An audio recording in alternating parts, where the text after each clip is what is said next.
benefícios inauditos pelo punhado de servos fiéis ao Senhor.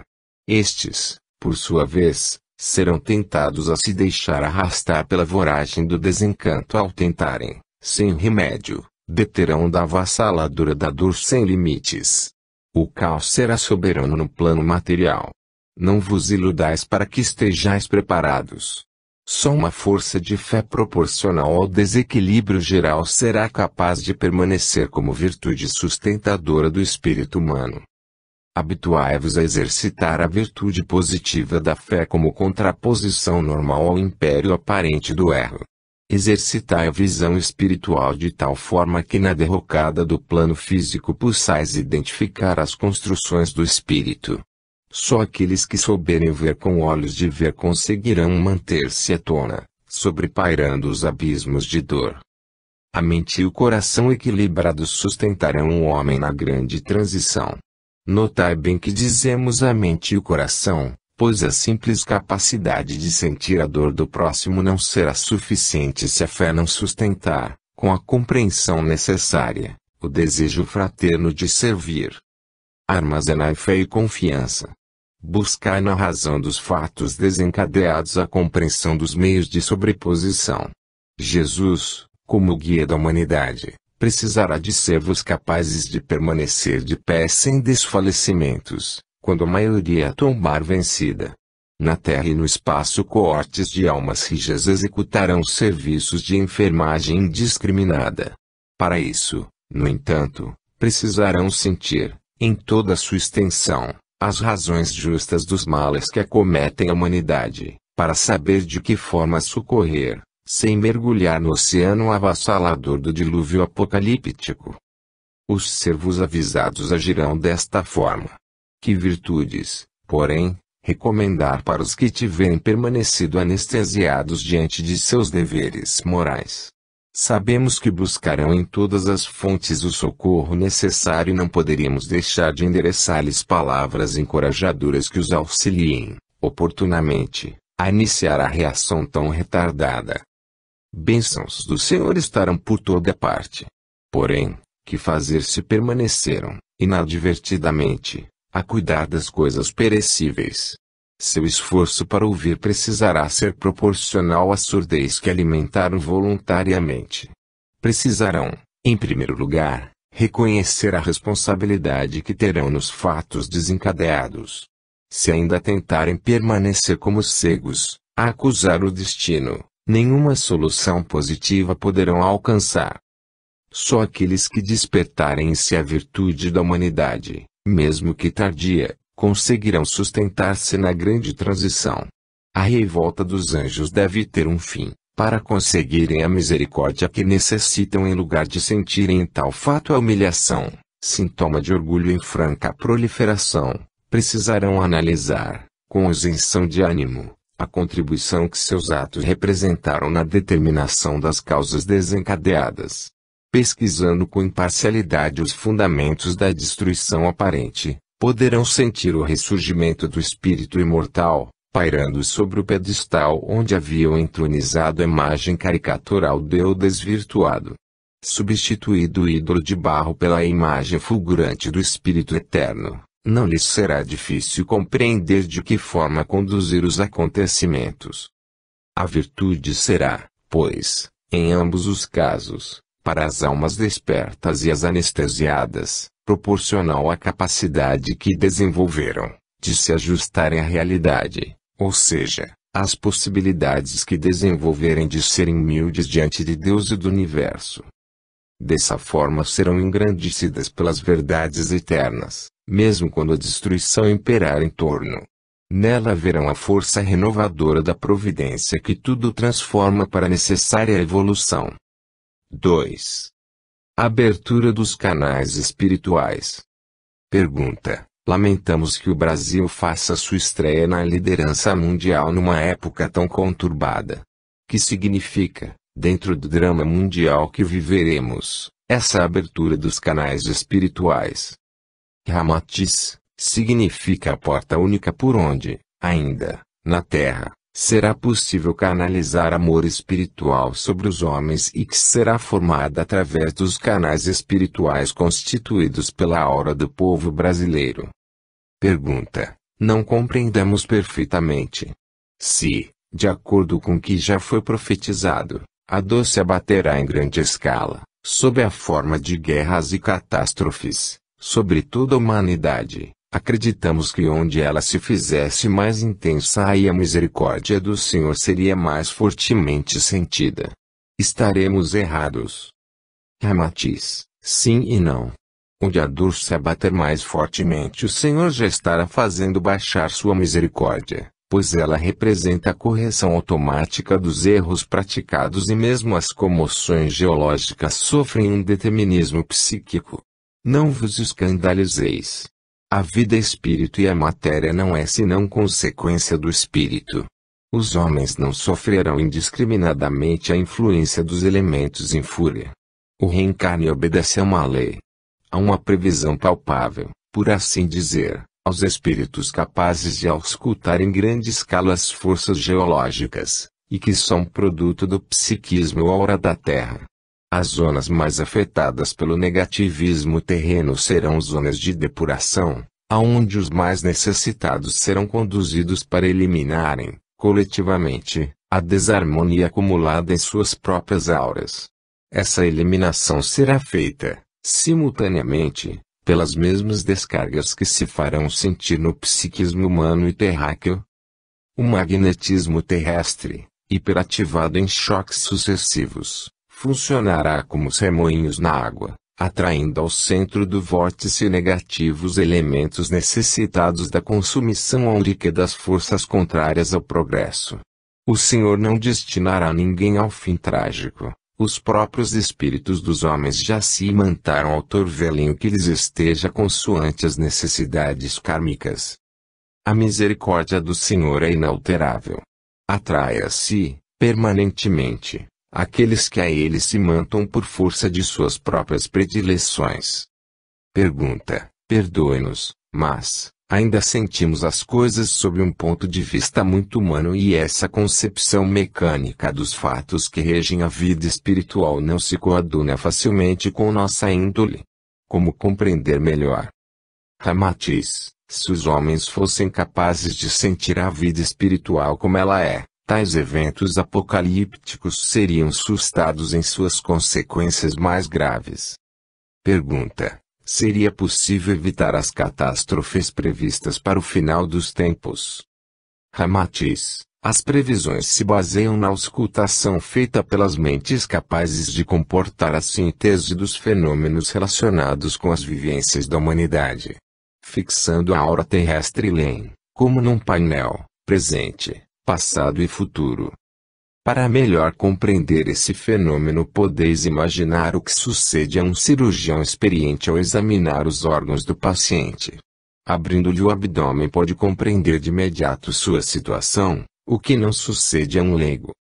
Desse modo as almas capazes de ler a aura terrestre sentiram, também, o estado psíquico da humanidade. As características da coletividade terrestre são a força responsável por tal estado de coisas. Só removendo-se a causa seria possível evitar os efeitos ou mesmo atenuá-los. O processo de desagregação psíquica da humanidade terrestre vem se desenvolvendo há séculos. Encontra-se no estado semelhante ao do doente cujos tecidos vêm sendo trabalhados pela desarmonia por um longo período. Para que houvesse cura, uma reação profunda e prolongada seria necessária, proporcional ao andamento da proliferação negativa. Sabemos que os milagres não são mais do que a aplicação de leis ignoradas pelo homem. Seria necessário conhecer essas leis para procurar movimentá-las em sentido oposto ao que têm sido conduzidas. Uma reação coletiva precisaria ser desenvolvida tão fortemente como se dá nas curas repentinas obtidas pela fé. O mecanismo desses fatos que assombram a ciência baseia-se na predisposição do espírito para uma retificação vibratória, que permite o fluxo irresistível da vibração harmoniosa. A nós não cabe fornecer premonições sobre a existência da possibilidade de uma reação coletiva da humanidade diante dos fatos que estão previstos. Comentamos os mecanismos espirituais que regem a misericórdia divina.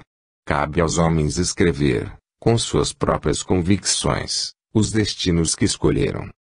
Pergunta: pelo que temos observado, seria possível obter reações isoladas de almas que, repentinamente, encontrassem o caminho, sem terem força para modificar o rumo dos fatos?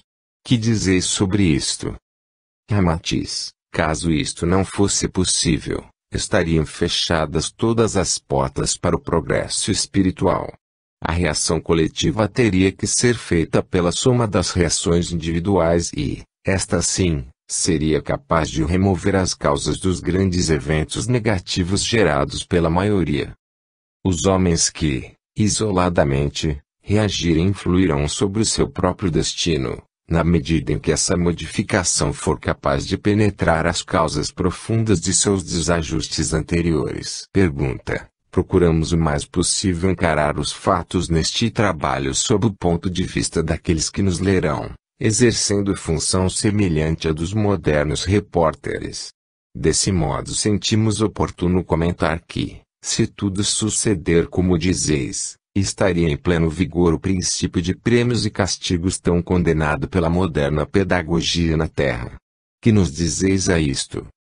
Ramatiz: a moderna pedagogia deu um passo avançado quando retirou das mãos do educador o arbítrio dos prêmios e castigos, para alertar o discípulo quanto às consequências mais graves que a própria vida lhe infligiria.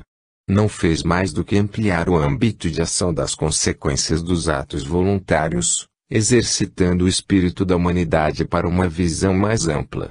Deslocou o centro dos conflitos do âmbito mestre e discípulo, para fazer dos dois aliados na procura dos rumos mais convenientes.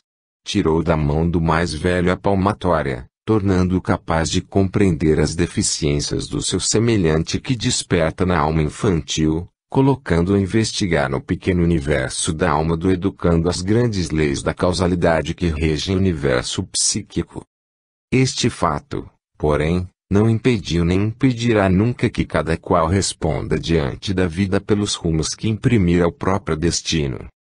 Uma interpretação mais real surgiu para a educação quando se deslocou o eixo do equilíbrio educacional das mãos do educador para o próprio âmbito da consciência individual. A humanidade cresce em responsabilidade de tal forma que os homens do futuro precisam ser preparados para sofrer, em larga escala, a influência de sua própria orientação interior. Prêmios e castigos eram arbítrios isolados da realidade global do espírito, proporcionais, em sua exatidão, à capacidade de seus administradores. Representavam, muitas vezes, um desestímulo ao progresso real do educando, por mais bem-intencionados que fossem os educadores. As leis irrevogáveis que regem o universo são absolutas em sua exatidão e, num grandioso sistema de compensações positivas, erguem os seres para a consciência de suas realidades interiores e eternas. Pergunta: por que foi escolhido para este capítulo o título Abertura dos Canais Espirituais? Qual o significado real dessa abertura? Ramatiz: se cogitarmos de abrir os canais espirituais, podemos concluir que antes permaneciam fechadas as vias de acesso à espiritualidade. Como sabemos, a força criadora existe onde quer que esteja a vida.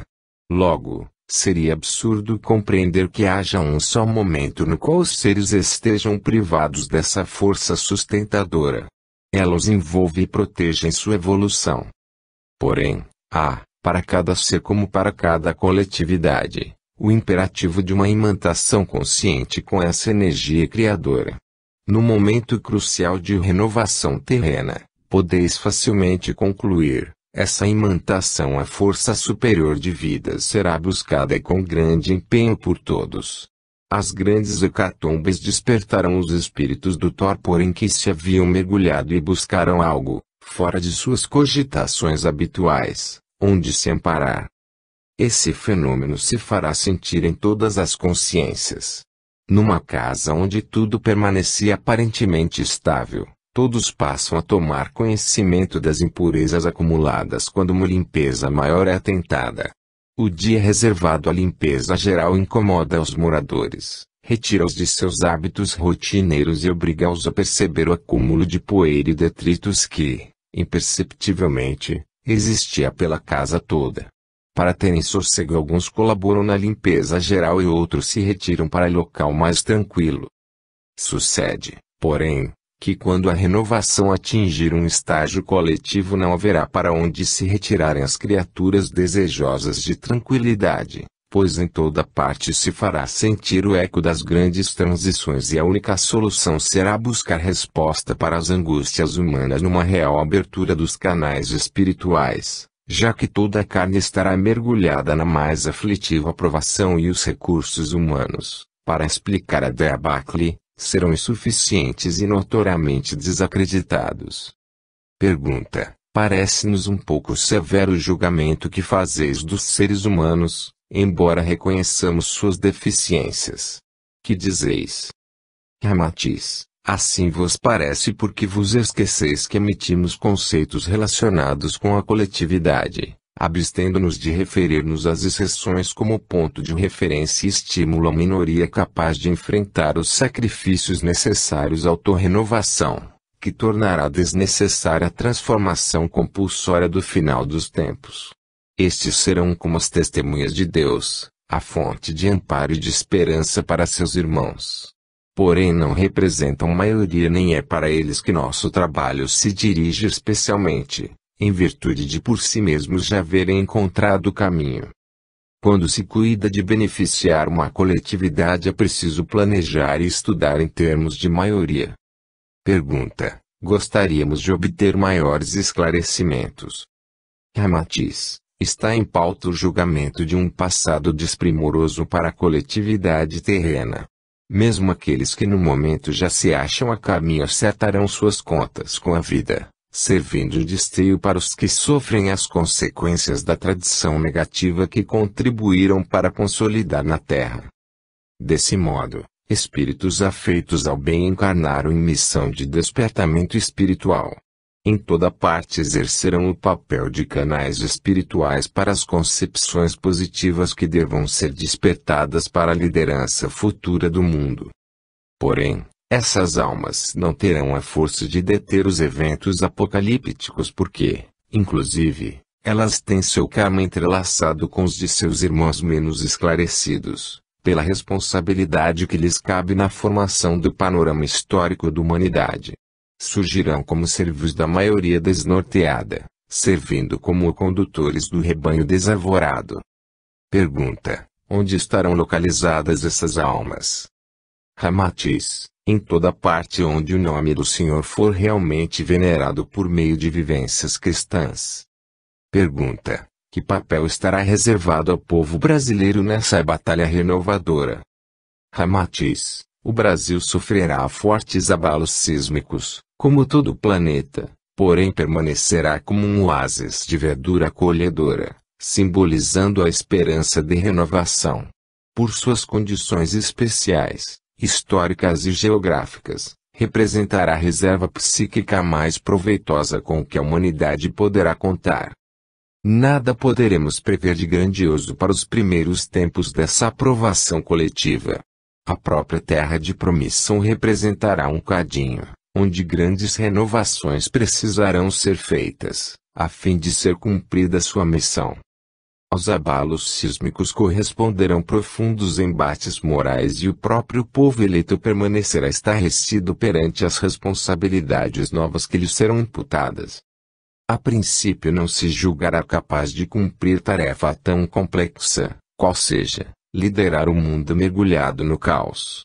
Quando todas as fontes de segurança hajam falido, para bem cumprir tal missão será necessário improvisar novo sistema de ação, que mais parecerá um antissistema, tendo em vista as características diametralmente opostas a tudo quanto antes imperava como norma de trabalho.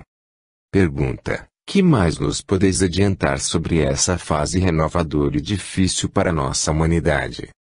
Ramatiz: Os brasileiros permanecerão como samaritanos a socorrer os feridos e náufragos que virão bater às suas portas. Em seguida, cessada a mais acirrada fase de provações, sairão pelo mundo a espalhar socorro ao panorama desolador da terra, crestada pelo fogo, abalada em sua própria estrutura geográfica. Porém, com a ternura natural de sua índole sentimental, esquecerão suas próprias necessidades para atender, de alma condoída, aos remanescentes da catástrofe renovadora. Pergunta: tão envoltos nos problemas materiais da terra em provação apocalíptica, de que forma lhes sobrarão energias para se transformarem em canais espirituais?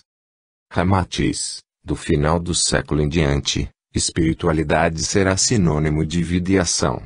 Ao signo do Times Money seguir-se-á o lema vida é amor e todo aquele que, pela ação, se integrar na corrente do amor universal por seus atos bem conduzidos, contribuirá seguramente para a restauração da espiritualidade na Terra. Pergunta: intrigou-nos a palavra restauração. Por acaso tratar-se-á de uma restauração ou do início da espiritualidade na Terra? Ramatiz: esqueceis que a espiritualidade já imperou perfeita em sua harmonia nos graus inferiores da evolução terrena. Quando o homem ainda não havia tomado o comando consciente da vida no planeta, a harmonia aí imperava, estabelecendo-se suas leis sobre toda a criação.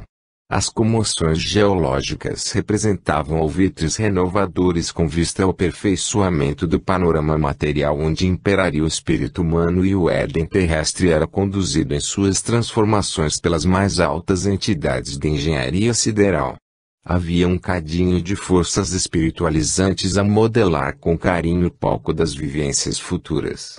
Uma aura de paz presidia todos os cataclismos que visavam criar o panorama onde o amor seria vitorioso no futuro, como mais uma célula viva de radiosa vibração do eterno. Pergunta: em virtude de vossas palavras se endereçarem à humanidade em transições tão marcantes, gostaríamos de lembrar que o lema vida é amor, que regerá a humanidade do futuro, tem sido trazido à baila por correntes modernas e tumultuadas da nossa juventude. Como compreender esses surtos filosóficos tão chocantes para a sociedade constituída?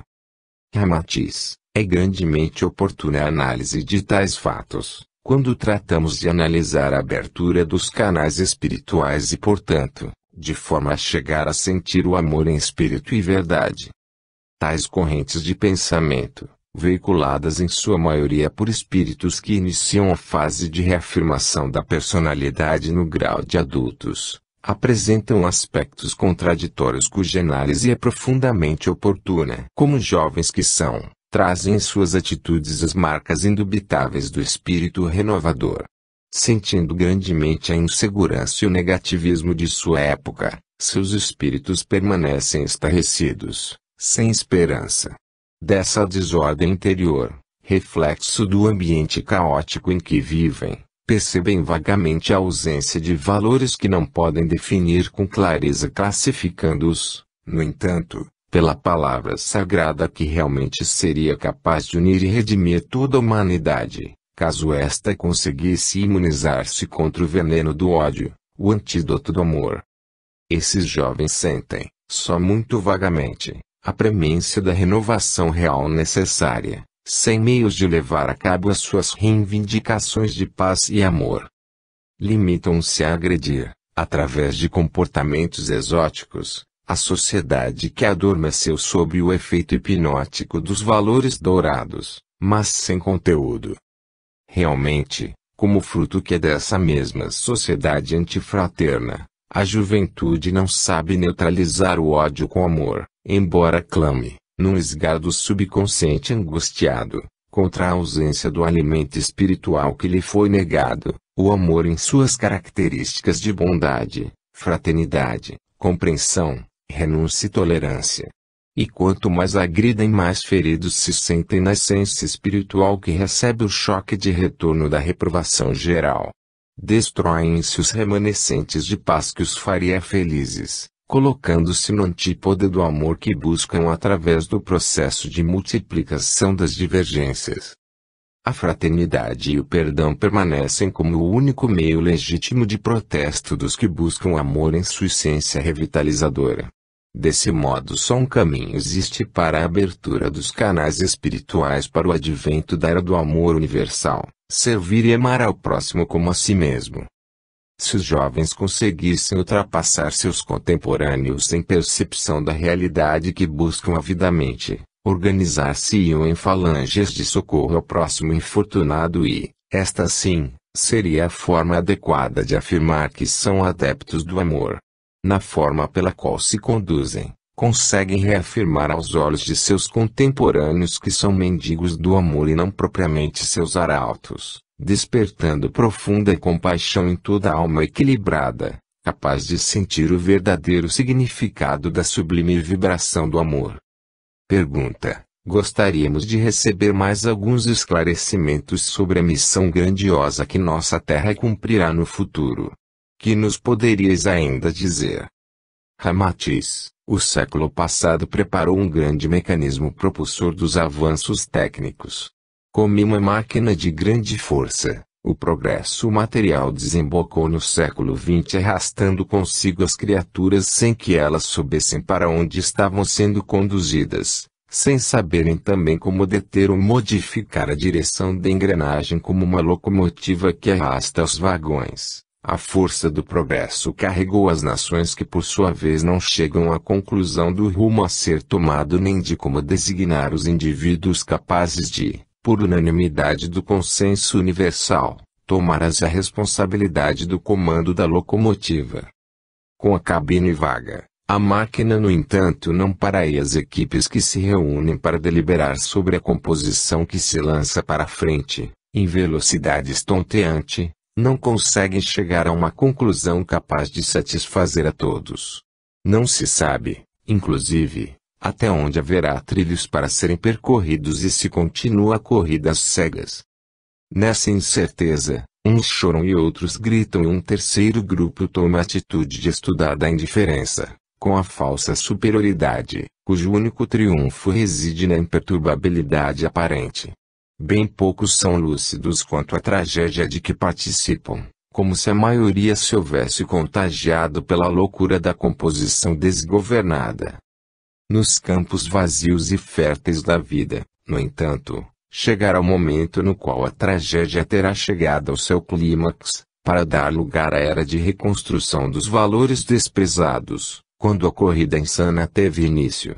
Como ninguém previra a necessidade de usar com moderação os freios para conduzir a bom termo a viagem, a certa altura dos acontecimentos não haverá mais trilhos capazes de conduzir o comboio e, desequilibrado, projetar-se-á ao solo causando morte e destruição.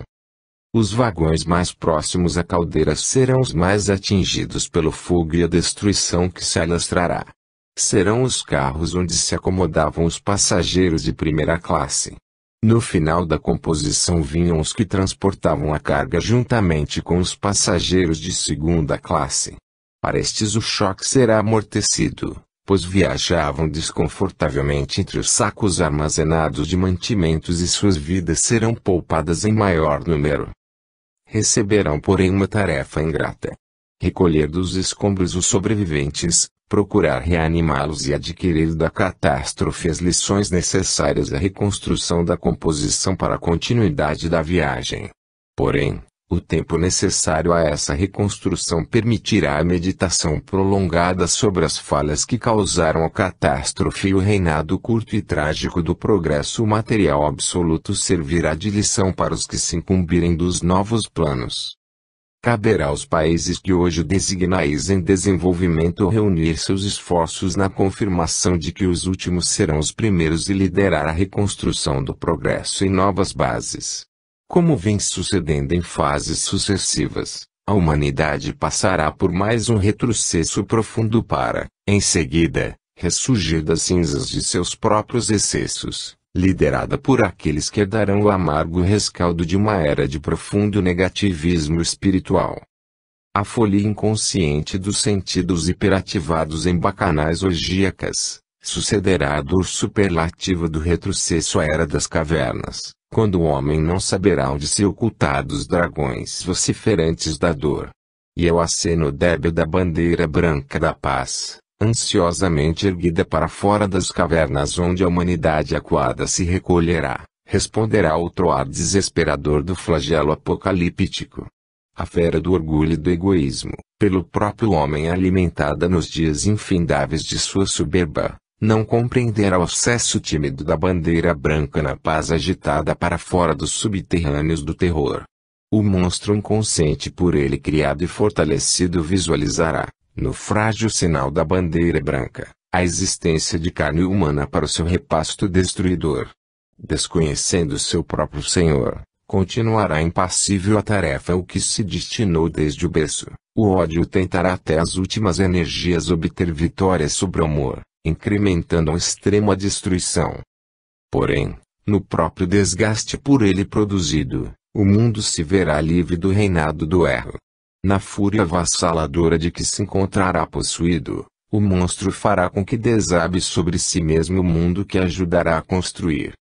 Soterrado e moribundo, de suas carnes se nutrirão os vermes e da deteriorização resultará mais fertilidade para o solo que sustentará a humanidade futura. Como em todas as histórias de dragões e heróis, o bem vitorioso se compadece dos fracos e injustiçados e dia surge, no qual só os da direita do Cristo permanecem para herdar a terra. Já então o descrédito dos bem-aventurados será coisa do passado, e o equívoco do predomínio material da vida terá sido ultrapassado. Aos mansos e pacíficos será dada a supremacia na terra, onde não haverá uma só voz capaz de clamar pelo desforço das lutas fratricidas, já que estará exaurida a capacidade de destruição existente em estado latente durante séculos na aura psíquica da Terra. Reencarnados no final dos tempos todos os que se afinavam com o baixo psiquismo terráqueo, como forma de evasão ao erro que cultivaram em suas almas, receberam a última oportunidade de reabilitação coletiva no planeta, cuja vibração já se encontrava em vias de deteriorização pelos desvios psíquicos alimentados por sua humanidade cega e degradada. Desencadeada a última etapa desse negativismo pela encarnação em massa dos responsáveis pelos rumos tenebrosos dos destinos da Terra, haverá como uma descarga fluídica em massa, responsável pela tempestade psíquica que se acumulava há milênios e que precisava desabar como chuva benfeitora de lágrimas e dores renovadoras.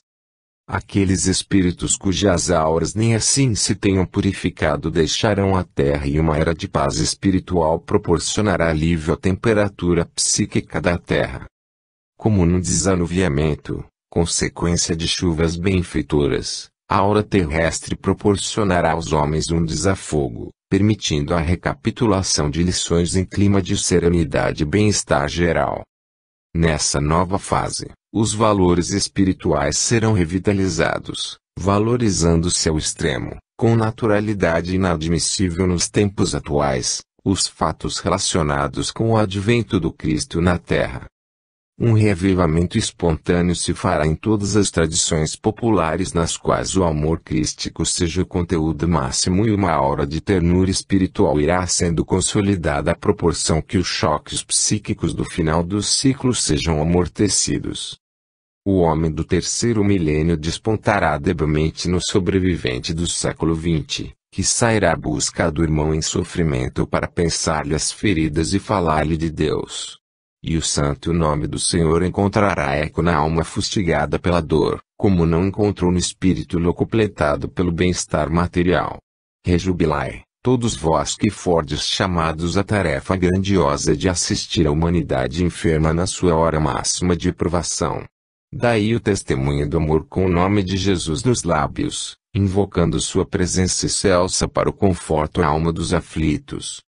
Porém, não vos aflijais, por vossa vez, pois os frutos do amor verdadeiro são colhidos na árvore da vida à custa de suor e lágrimas somente enquanto não se tornarem na terra uma realidade as palavras de Jesus. O meu reino não é deste mundo, mas os brandos e pacíficos herdarão a terra. Veja quem tem olhos de ver, ouça quem tem ouvidos de ouvir. 3. tradição e fraternidade. Pergunta. Iniciando, desejaríamos compreender a que tradição vos referis ao trazer-nos o título deste capítulo. Não conseguimos identificar facilmente uma tradição em nosso povo, tão estável ainda em suas normas de vida. Ramatiz. Tradições representam costumes enraizados por maior ou menor espaço de tempo, seja ou não consciente este enraizamento. Vosso povo, em sua maior parte, é inconsciente de sua tradição, por não haver desenvolvido a capacidade de autoanálise. Suas tradições são vividas de forma espontânea, pois encontram-se ainda em fase de formação instintiva. As tradições de outros povos iniciaram-se da mesma forma. Sem que soubessem, aglomeravam-se dentro de princípios afins, que eram conservador, por força do hábito transmitido de pais a filhos. A aura espiritual de cada aglomerado humano incumbe-se de despertar ou avivar disposições íntimas capazes de preservar o tipo de vida característico de sua coletividade. Desse modo, cada comunidade que se distinga das outras por suas tradições, funciona, na fisionomia coletiva da humanidade terrestre, como um ser individualizado, com suas simpatias e antipatias, capazes de distingui-la nitidamente das outras, exatamente como sucede com o caráter de cada indivíduo em relação aos que o cercam. Nem sempre o indivíduo tem consciência de suas características. Sente-se tão naturalmente que estranha haja outros seres capazes de perceber a vida de forma diferente. Assim como há tantos caracteres quantos são os indivíduos, há tantas tradições nacionais quantas forem as coletividades organizadas, sejam ou não conscientes da mensagem psíquica que veiculam. Pergunta. Compreendamos então que a tradição será a mensagem psíquica inconsciente transmitida pelos povos, podendo tornar-se consciente e cultivada com o tempo. Não é assim? Ramatiz. Exatamente. No cadinho da espiritualidade não há acasos. Assim como numa escola moderna, avançada em seus métodos pedagógicos, planeja-se para conduzir o conjunto a um objetivo previsto, a orientação espiritual do planeta fornece meios aos homens para obter seu aprimoramento coletivo. O que hoje buscais nos educandários como novidade absoluta, a orientação coletiva para um fim visado, representa a filtragem psíquica de princípios há longo tempo esposados pelos mentores da grande escola que é a Terra. Cada classe, representada pelas diferentes coletividades, envia ao conjunto sua mensagem no momento oportuno.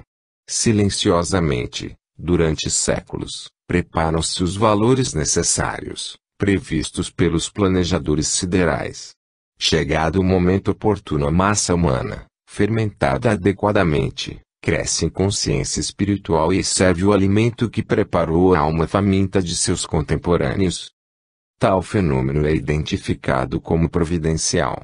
Os místicos agradecem a Deus sua sabedoria infinita, os céticos louvam a capacidade de superação e progresso do homem. Infelizmente, porém, nem uns nem outros encontram-se a par da realidade, muito mais sublime e laboriosa, que se desenrola por trás dos bastidores. E os grandes pedagogos do espaço continuam sua tarefa anônima, amando e servindo a humanidade, que, na maioria dos casos, serviu-lhes de berço para o despertamento espiritual. Pergunta. Saberá a nossa gente tomar consciência de sua tradição e usá-la adequadamente? Ramatiz. Não compreendemos bem o que designais por nossa gente. Como sabeis, os corpos são receptáculos de espíritos que encarnarão também em obediência a um planejamento geral. A aparência caótica do final dos tempos não vos permite perceber esse planejamento. Porém, para preservar a tradição de um povo e mesmo para iniciá-la, são orientados para encarnar em seu ambiente espíritos em sua maioria capazes de velar, instintivamente, pelos princípios a serem conservados. Uma seleção discreta e não ditatorial é feita de modo a que preponderem as almas afins com os elementos dominantes da aura daquele povo. Há também a dosagem dos destoantes, natural em toda a coletividade em escala inferior de progresso, onde existe sempre a necessidade dos opostos para se contrabalançarem. E como na Terra não existe virtude absoluta, mesmo o dom que aquele povo deve transmitir aos seus contemporâneos precisará ser corrigido em seus excessos pelo futuro. Pergunta: na hora da provação coletiva prevista para a humanidade, de que forma a tradição brasileira será útil às outras coletividades? Ramatiz: pensando no panorama que então se descortinará, podereis concluir que só conseguirá ser útil quem souber se colocar na postura do enfermeiro dedicado, capaz de todos os sacrifícios pelo bem do próximo. A primeira providência para socorrer uma casa em pânico será desvelar-se pelos que sofrem, pois nada mais será possível realizar em tal situação. O amor que cobre os pecados, ensinado por Atos quando de sua passagem pela terra, fez de Jesus o modelo a ser imitado todas as vezes em que as consequências desses pecados se abatem sobre os seres humanos. Por esse motivo, a aura de ternura e compaixão, característica fundamental das raças sofredoras que aportaram à terra da promissão, constitui fator decisivo de sua tradição de fraternidade. Por esse aspecto psicológico, o Brasil será capaz de reacender na alma torturada do final do século a chama da esperança. Desvelando-se pelo próximo mergulhado nos paroxismos da dor, fará reviver no espírito coletivo da humanidade a imagem luminosa do puro dos puros quando se deslocava pelas estradas da Galileia a amar e a exortar ao bem. Pergunta: gostaríamos de maiores explicações. Não compreendemos essa comparação, pois não sentimos a relação entre a realidade rude de nossas condições como homens terrenos e a pureza do amor vibrado por Jesus em sua passagem junto aos seres humanos. Ramatiz: todas as vezes que amparades a um desses pequeninos será a mim que o fareis. Assim se referir ao trabalho da compaixão e da caridade. Facilmente concluireis que ele se fará presente quando a alma solícita do brasileiro se compadecer dos estertores da convulsionada coletividade terrestre e, mesmo imperfeita, buscar multiplicar seus parcos recursos para permitir a sobrevivência de seus contemporâneos.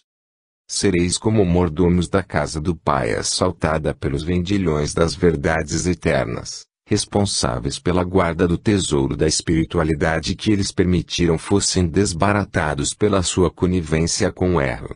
Aqueles a quem o Senhor confiou suas ovelhas comportaram-se como cegos que conduzem outros cegos e o abismo das trevas os vai tragando gradativa e inexoravelmente. Por força de circunstâncias aparentemente casuais sereis portadores de recursos capazes de mobilizar os sentimentos de compaixão latentes na aura coletiva de vosso povo, habituado à provação encarada nos moldes de um certo fatalismo cristão.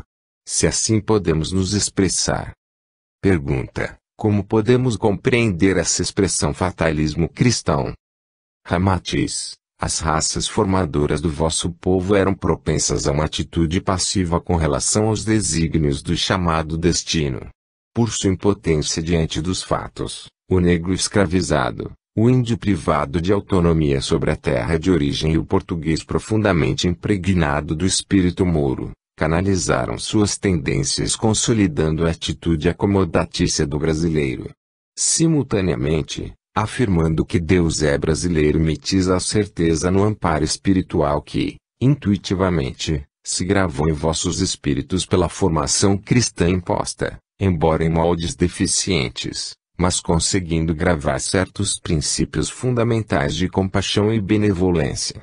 Dessa mistura, nem totalmente salutar nem completamente prejudicial, será possível extrair valores responsáveis pela reação benéfica de socorro e dedicação. Só então a consciência coletiva do povo brasileiro começará a despertar para a necessidade de disciplinar-se para o constante estado de alerta em que precisará viver, visando o aproveitamento integral de suas possibilidades, então tornar-lhes no esteio para a continuidade do processo evolutivo na Terra. Pergunta: em nossa compreensão limitada, julgaríamos necessária uma alta qualificação para nos tornarmos guardiães do bem sobre a terra. Que nos dizeis? Ramatiz: Vosso ponto de vista encontra-se distorcido pelo hábito de julgar pelas aparências. Esquecei-vos das palavras abençoadas do Senhor: quem não se fizer como um deles não verá o reino do céu, referindo-se às crianças. Que qualificações teria o mestre identificado nos pequeninos para apontá-las como medida padrão de entrada no seu reino? A pureza de intenções, a ignorância do mal premeditado, a incapacidade de ferir o próximo em larga escala, existe na alma ainda não contagiada da criança no semi-adormecimento em que o espírito se envolve durante a infância.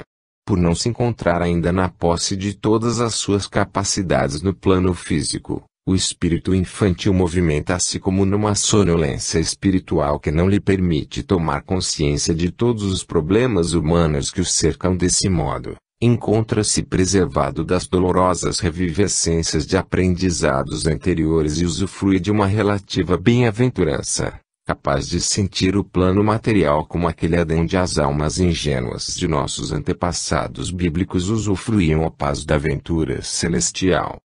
No entanto, apesar de tal estado de ventura espiritual, por estar ainda isento das responsabilidades que testam as realizações interiores, as almas que iniciam sua encarnação na Terra não se encontram, obrigatoriamente, nimbadas de claridades celestiais. Sua felicidade temporária reside no fato de não se haverem entrosado ainda no emaranhado das paixões humanas, por não se encontrarem totalmente despertos os seus espíritos. Sob este aspecto, a alma coletiva brasileira apresenta pontos de contato evidentes com a alma infantil. Embora rica em potencialidades, embora imitando os povos adultos, sente-se claramente que o Brasil ainda permanece na fase preparatória de sua participação no panorama espiritual da humanidade. Sendo assim, também possui, como os pequeninos, aquela pureza, fruto da ingenuidade infantil, no trato dos graves problemas que assolam a humanidade. Abre os olhos para a vida e tem a intenção de pôr em prática os belos ideais de fraternidade característicos da juventude, não contaminada pelas sofisticações do adulto. Inseguro, porém desejoso de afinar-se, o jovem colosso, sentindo sua força potencial, desejaria dar plena expansão aos recursos imensos que lhe adormecem na alma coletiva. Surgirá como gigante que foi despertado para a tarefa grandiosa de amparar, com sua imensa força física, seus irmãos mais velhos depauperados pelas batalhas inadmissíveis em que se empenharam insensatamente. Não será o conselheiro experimentado, mas terá alma receptiva ao bem, ainda não contaminada e capaz de erguer-se acima das vicissitudes do momento para servir de esteio ao bem, que se utilizará de sua posição providencial para orientar os fatos no sentido de reconstrução do panorama geral da Terra. O Brasil não será o mentor nem o árbitro de seus irmãos desolados pela catástrofe. Simplesmente movimentará recursos armazenados no plano físico e no espiritual como celeiro da Terra envolto na mais feroz provação de todos os tempos. Não julgueis ingenuamente que o povo brasileiro poderá improvisar recursos imprevisíveis capazes de solucionar milagrosamente todos os impasses, diante dos quais a humanidade tem estacado sem capacidade de superação. A alma humana coletiva também não dá saltos. O homem retornará a uma fase na qual a segurança material será sua preocupação exclusiva, não mais como fruto de sua adoração ao bezerro de ouro, mas pela dor da catástrofe que o libertará das cadeias do materialismo cego. No entanto, esse contratempo doloroso não terá o condão de conduzi-lo prontamente ao degrau evolutivo imediato. Será preciso socorrê-lo antes, estendendo-lhe a mão amiga ao espírito derrotado. E nem sempre são os mais sábios aos olhos do mundo que conseguem ser a tábua de salvação para o próximo. Será sempre o que possuir amor para dar, seja ou não capaz de se alçar aos píncaros dos conhecimentos humanos. Pergunta: em que aspectos, mais precisamente, a tradição brasileira contribuiria para o atendimento às necessidades do homem na fase apocalíptica mais penosa? Ramatiz, entre os povos do chamado Terceiro Mundo, o Brasil é aquele no qual se reuniram as qualificações capazes de favorecer uma cruzada socorrista em maior escala. A tradição pacifista no setor político torna-o imune aos azedumes que costumam denegrir as relações diplomáticas, e a alma sofredora de suas raças tradicionais incutiu na aura brasileira uma capacidade de se compadecer pelos reveses alheios. O espírito aventureiro dos primeiros descobridores ainda vibra na memória espiritual do brasileiro, e os grandes feitos em prol da humanidade encontram eco no idealismo de seu povo. Por não ser uma nação organizada nos mais modernos moldes do progresso, não se encontrará impedida de se curvar compadecida pela dor do próximo. Os homens cegos pelo culto de Mamon perderão a medida do serviço realmente desinteressado, no qual os mais simples recursos são o sacrifício e a dedicação capazes de superar todos os impasses na base do ama o teu próximo como a ti mesmo. Quem compreender de que recursos é capaz o verdadeiro amor poderá admitir sem ressalvas a missão evangélica do povo brasileiro, pois nunca se ouviu dizer que Jesus tivesse requisitado os seus discípulos usando como medida de seleção a capacidade intelectual ou os recursos materiais de que dispusessem seus seguidores. Sempre foram aqueles que se dispuseram a amar e servir como ele recomendou e exemplificou. Estamos certos de que a tradição de fraternidade, embora denegrida pelas inevitáveis falhas humanas, será capaz de superar essas deficiências na medida indispensável para permitir ao brasileiro dividir com o próximo os bens que o Senhor haja confiado à terra da promissão. E uma nova aurora há de raiar do Planalto, onde profeticamente foi colocado o Palácio da Alvorada, para onde convergirão os olhos de uma humanidade combalida nos últimos estertores de uma era assinalada pelo suor e sangue, nos quais todo um período de iniquidades, prolongadas por milênios, virá a se chocar, como o retorno dos males provocados pela cobiça, pelo desamor, pela ignorância voluntária das leis do universo. 4. Paraíso terrestre. Pergunta: não desejaríamos embrenhar-nos no terreno das utopias, pois temos sentido quanto a espiritualidade se tem mostrado realista e capaz de aproximar-se, cada vez mais, do que denominamos realidade objetiva? Como interpretar o conteúdo deste capítulo? Ramatiz: realmente, a espiritualidade vem sendo traduzida, dia a dia, em linguagem cada vez mais acessível ao entendimento humano, à proporção que este adquire conhecimentos capazes de proporcionar pontos de referência entre o plano que habitais e as realidades que o ultrapassam. Por sermos adeptos de uma introdução gradativa do homem nas realidades extraterrenas, buscamos sempre verter, em conceitos acessíveis, os fatos e leis da esfera espiritual. No entanto, consideramos o título sugerido como perfeitamente adequado, se deixarmos de lado as fantasias que costumaram envolver os conceitos bíblicos. Quem haja estudado o noticiário espírita, detendo-se nas verdadeiras reportagens do além que vêm sendo filtradas através de diversos médiuns nos últimos tempos, concordará conosco na concepção atualizada do paraíso, já divulgadas por inúmeras obras, e compreenderá em que sentido empregamos o termo no presente capítulo. Pergunta: gostaríamos de obter maiores esclarecimentos. Ramatiz: a terra de promissão para os hebreus era o paraíso terrestre, no qual penetrariam após purificar-se no degredo pelo deserto. Só uma geração nova seria digna de iniciar a vida na terra em que jorrava leite e mel. As profecias exigiam daquele povo a conduta ilibada capaz de reter em suas mãos os bens ansiosamente esperados por gerações no exílio. Como no processo evolutivo, os simbolismos são sempre utilizados com o objetivo de estimular a renovação interna. Tanto a terra de promissão, encarada como paraíso terrestre pelo povo hebreu, como o paraíso de nossos primeiros pais Adão e Eva, representa um estímulo psíquico colocado diante do homem terreno tanto mais eficiente quanto ele se sinta afinado com a ideia apresentada. Para o homem atual, porém, aquele tipo de paraíso capaz de sensibilizar o hebreu terrícola de alguns séculos atrás, torna-se uma possibilidade cientificamente improvável, retirando do seu poder sugestivo toda a força capaz de conduzir o espírito humano a rumos mais acertados. Porém, a grande realidade do espírito continua a mesma. A evolução através de diferentes etapas efetua-se silenciosamente no íntimo de cada ser e os grandes pedagogos do astral planejam novas fórmulas, mais próximas da realidade, para traduzir de maneira acessível um programa traçado.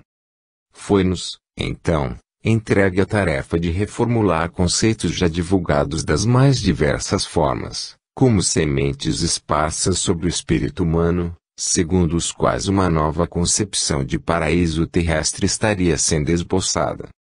Pergunta: quais as características desse novo Éden? Ramatiz: nenhum homem perfeitamente integrado ao espírito dos tempos atuais poderia conceber uma fórmula paradisíaca não baseada em estados psíquicos. A era da eletrônica desatualizou por completo o céu e o inferno de vossos avós.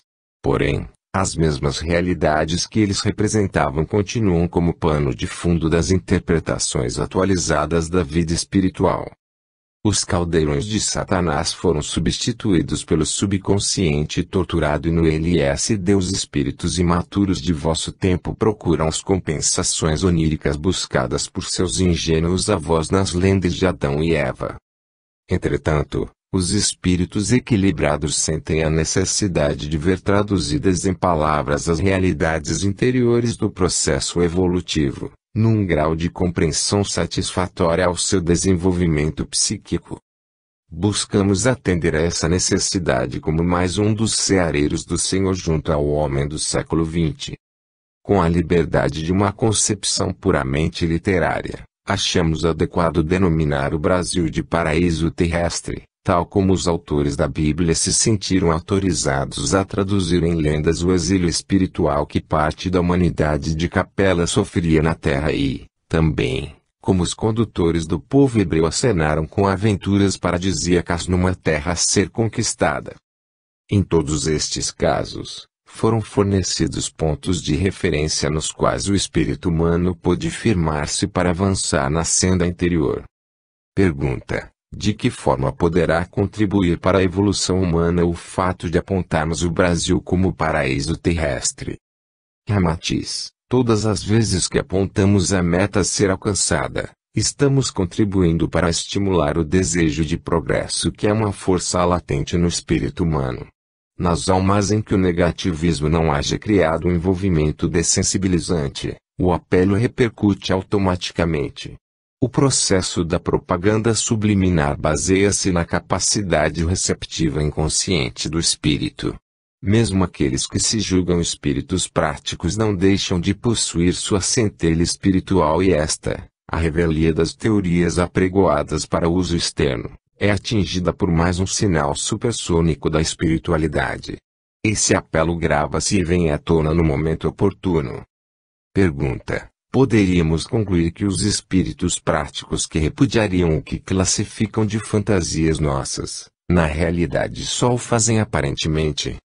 Ramatiz: nossos irmãos estão sinceramente empenhados em repudiar o que seu intelecto classifica de fantasias, tal como o homem moderno repudia a puerilidade da propaganda comercial, terminando por se submeter às imposições da moda. É assim que, embora não se confesse católico, espírita, protestante etc., ele pede ao amigo religioso que reze por ele ou recorre ao passe ou ao terreiro para solucionar sua dor de cabeça. E se muitas vezes não o faz é para impedir que sua reputação de espírito esclarecido fique abalada diante de si mesmo, embora ninguém mais do que ele próprio conheça sua necessidade de arrimar-se em alguma coisa. A própria sofreguidão com que os espíritos modernos buscam atualizar-se em cursos de todas as espécies reflete a insegurança interior diante do panorama cada vez mais extenso que a vida lhes apresenta. Se se sentissem seguros, contentar-se-iam em saber o que lhes fosse necessário à realização de suas tarefas, nas quais estariam empenhados satisfatoriamente, a ponto de sentirem seu poder criador extravasar-se poderosamente a cada instante. A ânsia de informação reflete deficiência de formação. Busca-se sofregamente adquirir quando não se sente possuir satisfatoriamente.